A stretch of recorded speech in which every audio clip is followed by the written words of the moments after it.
الحمد لله الحمد لله نستعينه وأستغفره ونعوذ بالله من شرور أنفسنا من يهده الله فلا مضل له ومن يضلله فلا هادي له ونشهد أن لا إله إلا الله وحده لا شريك له ونشهد أن سيدنا مولانا محمدا عبده ورسوله أما بعد فقد قال الله تعالى في كلامه المجيد وفرقانه الحميد أعوذ بالله من الشيطان الرجيم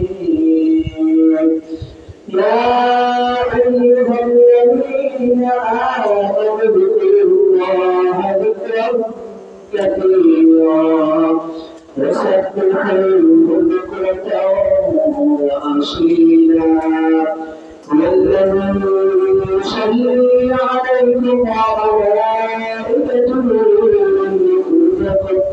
ليخرجكم من الظلمات إلى النور وكان بالمؤمنين رحيما وقال تعالى إن الله وملائكته يصلون على النبي يا أيها الذين آمنوا صلوا عليه وسلموا تسليما محمد رسول اللهم صل على سيدنا مولانا محمد صلى الله عليه وعلى آله وأصحابه وبارك وسلم الحمد لمن فضل خيرا وقدارا الحمد لمن فضل خيرا وقدارا والشكر لمن صور حسنا وجمالا والشكر لمن صور حسنا وجمالا ولكم صمد عن صفة القوم بريء ولكم صمد عن صفة الخلق بريء رب أزلي خلق الخلق تعالى رب أزلي خلق الخلق تعالى لا شبه ولا مثل ولا كفر بينا لا شبه ولا مثل ولا كفر بينا لا ولد ولا والد ولا عم وخالا لا ولد ولا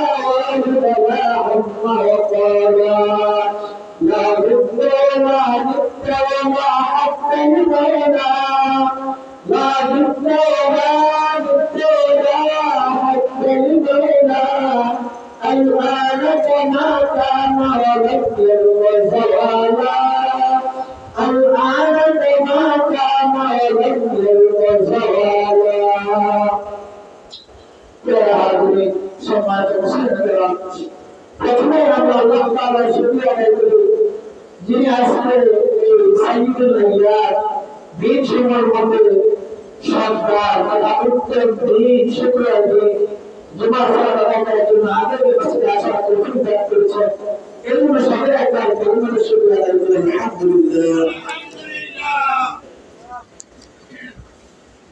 এখন মসজিদ থেকে যারা এখন মসজিদে দাঁড়িয়ে আছে আল্লাহ তাআলা প্রত্যেককে ভিড়তে মসজিদে আসার তৌফিক দান করুন আমিন ইয়া রাব্বাল আলামিন আমরা জুমার বাইতুল্লাহ আলোচনায় জিকির সম্পর্কে আলোচনা শুরু করেছিলাম নামাজের পরে কিছু বাসনাম দেওয়া আমাদের আলোচনা শুরু করেছিলাম আলোচনাটা সম্পূর্ণ হয়নি কিছু রয়ে গিয়েছে তো আমরা আলোচনাটা সম্পূর্ণ করে দেব একটু একটু আমার দরকার ভাই যদি আমার না দেওয়া হয় তাহলে আল্লাহ নবী সাল্লাল্লাহু আলাইহি ওয়াসাল্লাম বলেছেন বুখারী শরীফে 6407 নম্বর হাদিস মাতাল্লাযী ইয়াযকুরুল্লাহ ওয়াল্লাযী লা ইয়াযকুরুল্লাহ মাতালুল হাইয়্যি ওয়াল মাইয়্যিত যে ব্যক্তি আল্লাহর জিকির করে আর যে আল্লাহর জিকির করে না একজন আল্লাহর জিকির করে অপরজন আল্লাহর জিকির করে না এই দুই ব্যক্তির উদাহরণ এই দুই ব্যক্তির দৃষ্টান্ত হচ্ছে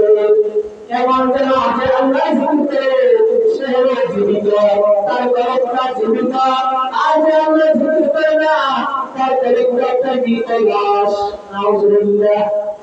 তাহলে জিকিরের দ্বারা ফায়দা কি? জিকির যে ব্যক্তি করবে সে জীবিত আল্লাহর কাছে জীবিত তার কলবটা ঈমানের উপরে টিকে থাকবে সব সময় তার কলবটা কি থাকবে ঈমানের উপরে টিকে থাকবে আর যে জিকির করে না তার কলবটা মৃত সে আল্লাহর কাছে মৃত হিসেবে করবে আল্লাহু আকবার। তো জিকিরের ফায়দা হচ্ছে জিকিরের দ্বারা কলবটা ঈমানে পরিপূর্ণ থাকে কলবটা জীবিত থাকে সে আল্লাহর কাছে জীবিত থাকে আর যে জিকির করে না তার কলবটা মৃত সে আল্লাহর কাছে মৃত বলে সাব্যস্ত হবে নাউজুবিল্লাহ। তো জিকিরের মধ্যে একটা উত্তম জিকির আমরা এটা আলোচনা করেছিলাম বুখারী শরীফের 6406 নম্বর হাদিস এবং এটা বুখারী শরীফের শেষ হাদিস কালিমাতান হাবিবাতান ইলার রহমান এবং দুইটা কালিমা যে দুইটা কালিমা আল্লাহর কাছে খুবই প্রিয় যে দুইটা কালিমা পাঠ করলে আপনি নিজেও আল্লাহর কাছে ফিরে যাবেন সুবহানাল্লাহ। হাবিবাতান ইলার রহমান খুবই প্রিয় কার কাছে আল্লাহর কাছে খফিফাতান আলাল লিসান মনে হতে পারে আল্লাহর কাছে প্রিয় আমার মুখে হয়তো দেখে জিকির হবে না না হাদিসে বলা আছে খফিফাতান আলাল লিসান জিহ্বায় হালকা হবে জিহ্বায় কি হবে হালকা অর্থাৎ বলতে সহজ হবে খফিফাতান ফিল মিজান বলতে সহজ এগুলো আমার মনে করিয়েন না এটা একটা সহজ নেকি কম হবে না নেকি কম হবে না খফিফাতান ফিল মিজান মিজানের পাল্লাকে ভারী করে দিবে কি করে দিবে নেকির পাল্লাকে মিজানের পাল্লাকে নেকি দ্বারা ভারী করে দিবে একদম ভারী করে দিবে।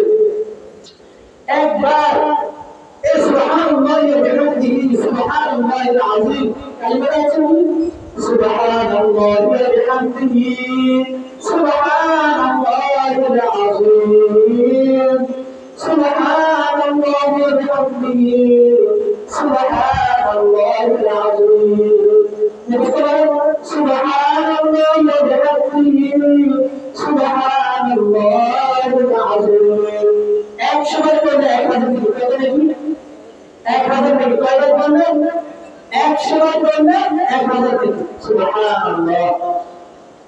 আর হাদিসে আরেকটা ছোট করে দেওয়া আছে বান্দা রকমের যাতে কষ্ট না হয় এই হাদিসে আল্লাহ রাসূল বাড়িতে সহজ করে দিয়েছে বুখারী শরীফের 6405 নম্বর হাদিস قال سبحان الله وبحمده في يوم 100 مرة যে ব্যক্তি দৈনিক 100 বার সুবহানাল্লাহি ওয়া বিহামদিহি 100 বার তাসবিহ সুবহানাল্লাহি ওয়া বিহামদিহি সুবহানাল্লাহি ওয়া বিহামদিহি সুবহানাল্লাহি ওয়া বিহামদিহি যে ব্যক্তি 100 বার দৈনিক পড়বেন প্রত্যেক খতায়া তার সকল গুনাহ আল্লাহ তাআলা মাফ করে দিবেন সুবহানাল্লাহ।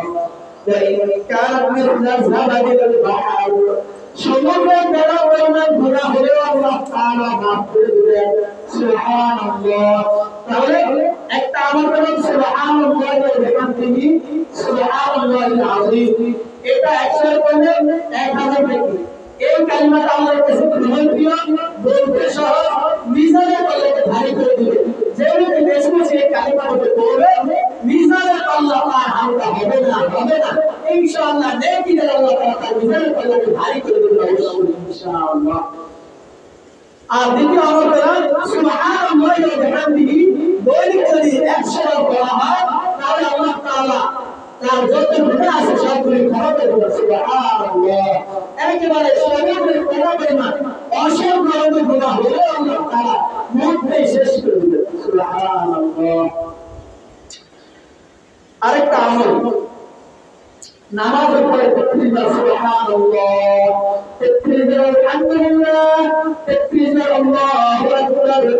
এই আমল 33 টি রাকাত 100 বার পুরা করার জন্য একটা দোয়া, লা ইলাহা ইল্লাল্লাহ ওয়াহদাহু লা শারীকা লাহু, লাহুল মুলকু ওয়া লাহুল হামদু ওয়া হুয়া আলা কুল্লি শাইইন কাদির।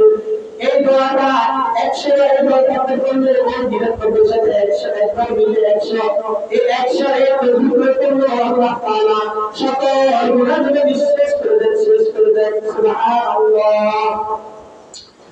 লা ইলাহা ইল্লাল্লাহ ওয়াহদাহু লা শারীকা লাহুল মুলকু ওয়া লাহুল হামদু ওয়া হুয়া আলা কুল্লি শাইইন কাদির। এই দোয়াটা সকল নবীর স্পেশাল দোয়া ছিল। কি ছিল? সকল নবীর স্পেশাল দোয়া, এটাও সকল নবীর স্পেশাল দোয়া। এই দোয়া পড়ে আপনি যা কিছু আল্লাহর কাছে চাইবেন, এই দোয়ার উসিলা দিয়ে আল্লাহর কাছে যা কিছু চাইবেন, চাইতে থাকবেন, আল্লাহ তাআলা কোনটা নিষেধ করবেন না, বাদ দেবেন না। আল্লাহ তাআলা আপনার প্রত্যেকটা দোয়া কবুল করবেন সুবহানাল্লাহ। তাহলে লা ইলাহা ইল্লাল্লাহ ওয়াহদাহু লা শারীকা লাহু, লাহুল মুলকু ওয়া লাহুল হামদু ওয়া হুয়া আলা কুল্লি শাইইন কাদির। তিরমিজি শরীফের 3519 নম্বর হাদিস, আত-তাসবিহু নিসফুল মিজান, তাসবিহু সুবহানাল্লাহ সুবহানাল্লাহ। এই তাসবিহটা মিজানের অর্ধেক, মিজানের পাল্লাকে অর্ধেক করে দেয়, অর্থাৎ মিজানের পাল্লা অর্ধেক পর্যন্ত আল্লাহ তাআলা নেকি দ্বারা ভরপুর করে দেয় সুবহানাল্লাহ। আর আলহামদুলিল্লাহ ইয়ামলাউল, সাথে যদি আলহামদুলিল্লাহ আলহামদুলিল্লাহ জিকির করা, আলহামদুলিল্লাহ ইয়ামলাউল, আলহামদুলিল্লাহ মিজানের পাল্লাকে পরিপূর্ণ করে দেয় সুবহানাল্লাহ সুবহানাল্লাহ সুবহানাল্লাহ। এই জিকিরটা করলে মিজানের পাল্লা অর্ধেক নেকি দিয়ে দেন আল্লাহ তাআলা সুবহানাল্লাহ। মিজানের পাল্লা কেমন জানেন? মিজানের পাল্লা এমন এক পাল্লা, পুরা পৃথিবী, শুধু পৃথিবী না, পৃথিবীর মতো আরো হাজার হাজার গ্রহ আছে, গ্যালাক্সি আছে, এই সবগুলো যদি মিজানের পাল্লার মধ্যে দিয়ে দেওয়া হয়, তারপরে মিজানের পাল্লা পরিপূর্ণ হবে না সুবহানাল্লাহ। আলহামদুলিল্লাহ ইয়ামলাউল, আর আলহামদুলিল্লাহ আলহামদুলিল্লাহ জিকিরটা মিজানের ওই এত বিশাল মিজানের পাল্লাকে নেকি দ্বারা ভরপুর করে দেয় সুবহানাল্লাহ। والتكبير يملأ ما بين السماء والأرض, الله أكبر الله أكبر। এই জিকিরটা আসমান এবং জমিনের মধ্যে যত প্রাণী আছে সবটাকে ভরে দেয় সুবহানাল্লাহ। তাহলে সুবহানাল্লাহ জিকির দ্বারা মিজানের পাল্লা অর্ধেক আল্লাহ তাআলা নেকি দিয়ে দেয় সুবহানাল্লাহ। আলহামদুলিল্লাহ ইয়ামলাউল, আলহামদুলিল্লাহ আলহামদুলিল্লাহ অর্থাৎ সমাজ মানুষ আল্লাহ তাআলা এই আলহামদুলিল্লাহ আলহামদুলিল্লাহ জিকিরের মাধ্যমে মিজানের পাল্লাকে আল্লাহ তাআলা পরিপূর্ণ করে দেয় কি দ্বারা সুবহানাল্লাহ। والتكبير يملأ ما بين السماء والأرض, আসমান জমিনের মাঝে যত পৃথিবীর যত পরিমাণ খালি জায়গা আছে, এই পুরো খালি জায়গাটা আল্লাহ তাআলা নেকি দ্বারা ভরপুর করে দেয় সুবহানাল্লাহ। কত সুন্দর সুন্দর আমল। আরেকটা আমল বুখারী শরীফের 6386 নম্বর হাদিস, আলা আদুল্লুকা আলা কালিমাতিন হিয়া কানজুম মিন কুনুজিল জান্নাহ। আল্লাহর নবী সাল্লাল্লাহু আলাইহি ওয়াসাল্লাম বলতেছেন, আলা আদুল্লুকা আলা কালিমাতিন, ও আমার সাহাবীরা, আমি কি তোমাদেরকে এমন একটা কালিমা বলে দিব না, যে কালিমাটা ইয়া কানজুম মিন কুনুজিল জান্নাহ, জান্নাতের দরজার সবার মধ্যে একটা দরজা সুবহানাল্লাহ। এমন একটা কালিমা কি তোমাদেরকে শিখিয়ে দেব না, যেই কালিমাটা জান্নাতের দরজার, জান্নাতের যত খাজানা আছে এই খাজানার মধ্যে একটা খাজানা হচ্ছে এই কালিমাটা। অর্থাৎ এই কালিমা যত বেশি পড়বে তত তুমি জান্নাতের খাজানা সমূহ লাভ করতে পারবে সুবহানাল্লাহ। সেই কালিমাটা হচ্ছে লা হাওলা ওয়ালা কুওয়াতা ইল্লা বিল্লাহ, লা হাওলা ওয়ালা কুওয়াতা ইল্লা বিল্লাহ। এই কালিমাটা অনেক শক্তিশালী, এই কালিমাটা অনেক শক্তিশালী।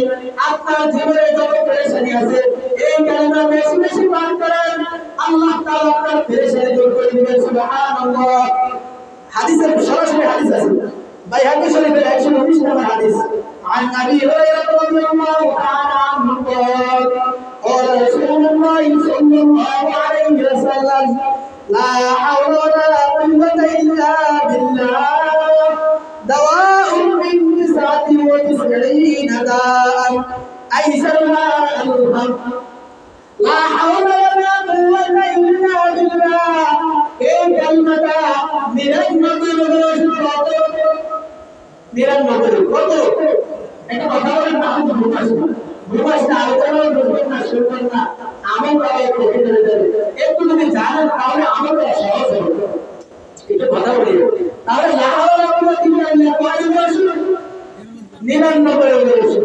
একেবারে সর্বনিম্ন রোগ হচ্ছে এই যে বেশি বেশি পাঠ করবে তার সমস্ত পেরেশানি লাভ করবে। সুবহানাল্লাহ। এই পেরেশানি নাকি ছোট না বড়?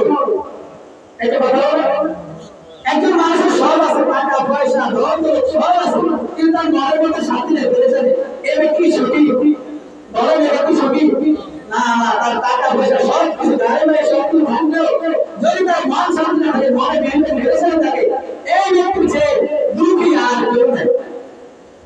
তাহলে এই লা হাওলা ওয়া কুওয়াতা ইল্লা বিল্লাহ বেশি বেশি করলে এই সবচেয়ে বড় রোগ যেটা এই পেরেশানি পর্যন্ত আল্লাহ তাআলা দূর করে দিবেন। সুবহানাল্লাহ। হাদিসে যদিও বলা হয়েছে যে সর্বনিম্ন রোগ যেটা পেরেশানি এটা দূর করে দিবেন। তাহলে এখানে আমাদের মধ্যে যে পেরেশানি এত বড়, আল্লাহ তাআলা এই বড়টা ছোট করে দিয়েছে যে তোমাদের এই পেরেশানিটা আল্লাহ তাআলা দূর করে দেন। তাহলে বুঝা যায় আরো 98টা কঠিন রোগ হলেও আল্লাহ তাআলা ওই কঠিনটাও দূর করে দিবেন। সুবহানাল্লাহ। লা হাওলা ওয়ালা কুওয়াতা ইল্লা বিল্লাহ। এটা হচ্ছে ইস্তিআনাতুল কালিমা। কিসের কালিমা? ইস্তিআনা অর্থাৎ সাহায্যের কালিমা, লা ইলাহা ইল্লাল্লাহ। এটা হচ্ছে কালিমা তাওহীদ।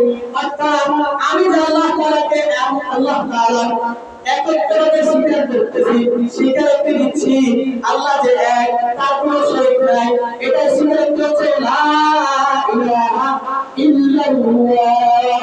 এই লা ইলাহা ইল্লাল্লাহ বলতে অনেক কাজ আছে।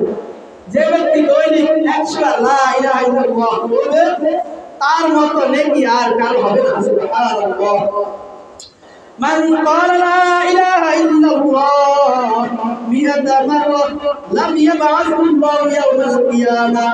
যে ব্যক্তি লা ইলাহা ইল্লাল্লাহ দৈনিক 100 বার পাঠ করবে, লাম ইয়াবআসহু আল্লাহু ইয়াওমাল কিয়ামাহ ইল্লা ওয়াজহুল কাল কামারি লাইলাতুল বদর। অর্থাৎ ওই ব্যক্তিকে আল্লাহ তাআলা কিয়ামতের ময়দানে উঠাবেন না, তবে এমন ভাবে উঠাবেন তার চেহারাটা পূর্ণিমার চাঁদের চেয়েও সুন্দর হয়ে যাবে। সুবহানাল্লাহ। যে ব্যক্তির চেহারা সুন্দর করে আল্লাহ তাআলা কিয়ামতের ময়দানে উঠাবেন, তাকে কি আর জান্নাতে দিবেন? কি মনে হয়? না না, দিবেন না।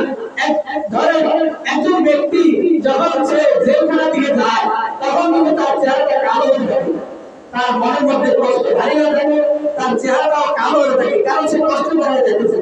আর একজন লোক যখন শ্বশুরবাড়ি যায়, কোথাও দাওয়াত খেতে যায়, তখন তার চেহারাটা যত সামনে আরেকটু থাকে তার চেহারাটা সুন্দর হয়, তার চেহারাটা আনন্দ পূর্ণ হয়ে যায়, এবং যদি তার চেহারাটা মুখে মুখে খুশি খুশি ভাব দেখা যায়। এটার কারণ হলো সে একটা আনন্দের জায়গায় যাইতেছে। একজন মুমিন ব্যক্তি যখন এই কিয়ামতের মাঝে আল্লাহ তাআলা তাকে সুন্দর চেহারা উঠাবে, আল্লাহ তাকে অবশ্যই জান্নাত দিবেন। কি দিবেন? অবশ্যই তাকে জান্নাত দিবেন, তাকে জাহান্নাম দিবেন না। তাহলে যে ব্যক্তি লা ইলাহা ইল্লাল্লাহ এই কালিমাটা বেশি বেশি পাঠ করবে, 100 বার দৈনিক 100 বার পাঠ করবে, কিয়ামতের ময়দানে আল্লাহ তাআলা তাকে উঠাবেন না, তাকে উঠাবেন তার চেহারাটা পূর্ণিমার চাঁদের মতো সুন্দর। সুবহানাল্লাহ। তো বলতেছিলাম লা ইলাহা ইল্লাল্লাহ এটা ওয়াহদানিয়তের কালিমা, আল্লাহ যে এক এটা আমরা স্বীকার করি। কিভাবে? লা ইলাহা ইল্লাল্লাহ, কোনো মাবুদ নেই, ইবাদতের উপযুক্ত কোনো মাবুদ নেই, একমাত্র আল্লাহ ছাড়া, আল্লাহ ছাড়া ইবাদতের উপযুক্ত আর কোনো মাবুদ নাই। এটা হচ্ছে ওয়াহদানিয়তের কালিমা। আমরা যে নামাজে পড়তে বলি ইয়্যাকা না'বুদু, এটা একটাই ইবাদত করি লা ইলাহা ইল্লাল্লাহ এটা হচ্ছে ইয়াকা না'বুদু ও আল্লাহ আপনি এক আমরা আপনি এক আল্লাহর ইবাদত করি আর কারো ইবাদত করি না আর লা হাওলা ওয়ালা কুওয়াতা ইল্লা বিল্লাহ এটা হচ্ছে ইস্তিআনাতুল কালিমা আমরা বলি ওয়া ইয়াকা নাস্তাঈন ও আল্লাহ আমরা আপনার কাছেই সাহায্য চাই লা হাওলা ওয়ালা কুওয়াতা ইল্লা বিল্লাহ এটা হচ্ছে ইস্তিআনাতুল সাহায্যের কালিমা লা হাওলা আল্লাহ লা হাওলা ওয়ালা কুওয়াতা ইল্লা বিল্লাহ কোন গুনাহ থেকে বাঁচা আমার কোনো শক্তি নাই কোন নেকের কাজ করার আমার কোনো শক্তি নাই ইল্লা বিল্লাহ একমাত্র আপনি ছাড়া সুবহানাল্লাহ লা হাওলা আনিল মা'সিয়াতি সাবিতান ওয়ালা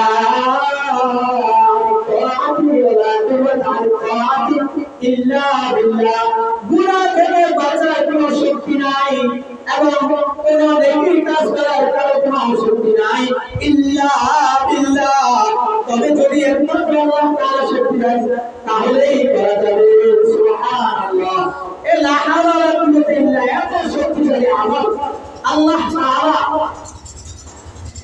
প্রথমে আরশ সৃষ্টি করে আরশ বহনকারী আটজন ফেরেশতা সৃষ্টি করেছে কয়জন ফেরেশতা আটজন ফেরেশতা ওয়াল মালাকু আলা আরজাইহা ওয়া ইয়াহমিলু আরশা রাব্বিকা ফাওকাহুম ইয়াওমাইযিন সামানিয়া বলেছেন যে আরশ বহন করে আছেন আটজন ফেরেশতা আল্লাহ তাআলা যে আরশের সমাসী সেই আরশটা আটজন ফেরেশতার কাজের মধ্যে ভর করা আল্লাহ তাআলা ফেরেশতাদেরকে বললেন ওই আটজন ফেরেশতা তাদের আকৃতি কিন্তু এত বিশাল জমিনে তাদের পা জমিন শুধু এই জমিন না সাত জমির নিচে তাদের পা আর এত বিশাল মাথা হচ্ছে আরশের কাছাকাছি সুবহানাল্লাহ এই আটজন ফেরেশতাকে আল্লাহ তাআলা বললেন তোমরা আমার আরশকে বহন করো কাঁধে দাও ফেরেশতারা ভয় পেয়ে গেলেন ও আল্লাহ কিভাবে আমরা আপনার এই আরশকে বহন করব যে আরশের উপরে আপনি সমাসী আপনাকে সহ এত বিশাল আরশ কুরসি এই আরশটা আমরা কিভাবে বহন করব আমাদের ভয় হয় আমাদের শক্তি হয় না তখন আল্লাহ তাআলা শিখিয়ে দিলেন করতে থাকো লা হাওলা ওয়ালা কুওয়াতা ইল্লা বিল্লাহ আরশ তখন তারা এই আটজন ফেরেশতা করতে আছে লা হাওলা ওয়ালা কুওয়াতা ইল্লা বিল্লাহ লা হাওলা ওয়ালা কুওয়াতা ইল্লা বিল্লাহ আর আল্লাহ তাআলা তাদের জন্য সহজ করে দিলেন আরশকে আল্লাহ তাআলা নিজেই সুন্দরভাবে তাদের কাঁধে নিয়ে উঠিয়ে দিলেন সুবহানাল্লাহ এই লা হাওলা ওয়ালা কুওয়াতা ইল্লা বিল্লাহ জান্নাতের ধরনের সম্পর্কে একটা ধারণা সুবহানাল্লাহ যত বেশি বলবেন আর জীবনের মতো দিনের মতো বেশি সবচেয়ে নিম্ন রোগ আল্লাহ তাআলা বলেছেন আল্লাহ খালি বলেছেন সবচেয়ে নিম্ন রোগ এবং পেরেশানিকে আল্লাহ তাআলা বের করে দিয়েছেন সুবহানাল্লাহ যত পেরেশানি থাকবে আল্লাহ তাআলা এই লা হাওলা ওয়ালা কুওয়াতা ইল্লা বিল্লাহ আমলের মাধ্যমে দূর করে দেন আমরা গত আলোচনায় একটা আমল শিখেছিলাম আমাদের কি মনে আছে من تعار من الليل فقال لا إله إلا الله وحده لا شريك له له الملك وله الحمد وهو على كل شيء قدير سبحان الله والحمد لله لا إله إلا الله والله أكبر ولا حول ولا قوة إلا بالله দোয়া এবং সাথে চার পাঁচটা তাসবিহ এই তাসবিহ এবং দোয়াটা যে ব্যক্তি ঘুম থেকে জাগ্রত হলে ওই সময় হঠাৎ ঘুম ভেঙে যায় না এই হঠাৎ ঘুম ভেঙে গেলে যদি আপনি এই দোয়াটা পড়েন ওই যে লা ইলাহা ইল্লাল্লাহু ওয়াহদাহু লা শারীকা লাহু লাহুল মুলকু ওয়া লাহুল হামদ ওয়া হুয়া আলা কুল্লি শাইইন কাদির এই দোয়াটা পড়ে এরপরে সাথে একটা তাসবিহ সুবহানাল্লাহ ওয়ালহামদুলিল্লাহ ওয়া লা ইলাহা ইল্লাল্লাহ ওয়াল্লাহু আকবার ওয়া লা হাওলা ওয়া লা কুওয়াতা ইল্লা বিল্লাহ बस ये दुआ और साथे तस्बीह बैठकर पढ़े এবার যদি আপনি আল্লাহর কাছে গলতি করলি আল্লাহ maaf করে দেন সাথে সাথে maaf সুবহানাল্লাহ আর আল্লাহুম্মা দুআ ইসতাজিব লাহু আর যদি যে কোনো দোয়া করে আল্লাহ আমার টাকা পয়সা দরকার আল্লাহ আমার পরিবারের ভালো করে দেন আল্লাহ আমার বিবি অসুস্থ আল্লাহ আমার মা অসুস্থ বাবা অসুস্থ আল্লাহ আমার ভাই বিদেশে অসুস্থ বিদেশে আছে আল্লাহ আমার অনেক সমস্যা যত সমস্যা আছে আপনি আল্লাহ তাআলা আপনার সকল দোয়া কবুল করবেন ইনশাআল্লাহ। আমলটা করে অনেক গুরুত্বপূর্ণ আমলটা, আমি অনেক ফায়দাজনক আমলটা, আলহামদুলিল্লাহ আমি আমলটা করি, আপনারাও করে আমলটা করে। এই আমলের মাধ্যমে অনেকের অনেক সময় অভিযোগ থাকে এত দোয়া করে কবুল হয় না কেন? দোয়া করবে, দোয়ার কিছু নিয়ম নীতি আছে। আপনি তার কাছে কিছু চাইবেন, আপনি তার একটু পছন্দ করে দেখবেন, সে আপনাকে তাড়াতাড়ি দিয়ে দেয়। তো এই কালিমাগুলোর মধ্যে আল্লাহ তাআলার প্রশংসা, লা ইলাহা ইল্লাল্লাহ, আল্লাহ তাআলা মালিক নাই, ওয়াহদাহু লা শারীকা লাহু, লাহুল মুলকু ওয়া লাহুল হামদ, সকল মালিক তার, ওয়া লাহুল হামদ, সকল প্রশংসা তার, আল্লাহ আলা কুল্লি শাইইন কাদির, সব কিছু করতে তিনি সক্ষম, সব কাজ সব কিছু আল্লাহর কাছে কোনো কিছু কঠিন নেই। এরপরে সুবহানাল্লাহ, সমস্ত আল্লাহ তাআলা পবিত্র, আলহামদুলিল্লাহ সমস্ত হচ্ছে আল্লাহ, ওয়া লা ইলাহা ইল্লাল্লাহ, আল্লাহ ছাড়া কোনো মাবুদ নাই, আল্লাহু আকবার, আল্লাহ সবচেয়ে মহান, আল্লাহ সবচেয়ে বড়, ওয়ালা হাওলা ওয়ালা কুওয়াতা ইল্লা বিল্লাহ। গুনাহ থেকে বাঁচার কোনো আমার কোনো তাওফিক নাই, নেকির কাজ করার আমার তাওফিক নাই, তবে একমাত্র যদি আল্লাহ তাআলা আমাকে তাওফিক দান করেন তবেই আমি গুনাহ থেকে বাঁচতে পারবো, নেকির কাজও করতে পারবো। বাস এই একটা কালিমা যদি পড়েন, এরপর আপনি যত দোয়া করবেন ইনশাআল্লাহ আল্লাহ তাআলা আপনার ওই দোয়ার বরকতে, দোয়াটা কিন্তু সকল নবীদের স্পেশাল দোয়া, এই দোয়ার বরকতে আল্লাহ তাআলা আপনার সকল দোয়া কবুল করে দিবেন। সুবহানাল্লাহ। সময় শেষ। তো যে কথাগুলো বলেছি আল্লাহ তাআলা আমার প্রত্যেককে কথাগুলোর পর পরিপূর্ণভাবে বুঝে শুনে আমার তরফ থেকে দান করুন। ওয়াআখিরু দাওয়ানা আলহামদুলিল্লাহি রাব্বিল আলামিন। আমরা যারা পড়ে দিচ্ছি আমরা ছোট কামনা করি। আসসালামু আলাইকুম ওয়া রাহমাতুল্লাহি ওয়া বারাকাতুহু।